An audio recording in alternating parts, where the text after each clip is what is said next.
Hello everyone, আসসালামু আলাইকুম। আজকে আমরা মামাবাড়ি রেস্টুরেন্ট থেকে বিরিয়ানি অর্ডার করেছি। জুম্মার দিন এখন আমার ছেলেরা বিরিয়ানি খাবে, আর আমি এখন বিরিয়ানি করতে পারছি না। ঠেলে দেখাই যে কি কি দিয়েছে। রায়তা আছে, শসা দিয়েছে, মানে শসা স্যালাড দিয়েছে, আর মধ্যে আছে তো বিরিয়ানি।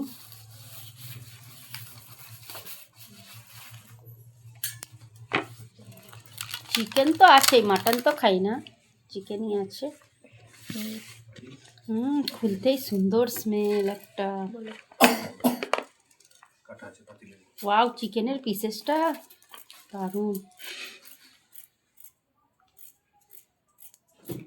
চিকেনের পিসটা তো বিশাল, সঙ্গে আছে একটা আলুর সাইজও হেভি। একটু টেস্ট করে দেখি। আমরা এই মামাবাড়ি রেস্টুরেন্টের বিরিয়ানি কিন্তু একবারও খাইনি, এই প্রথম। বিসমিল্লাহ। দারুণ দারুণ।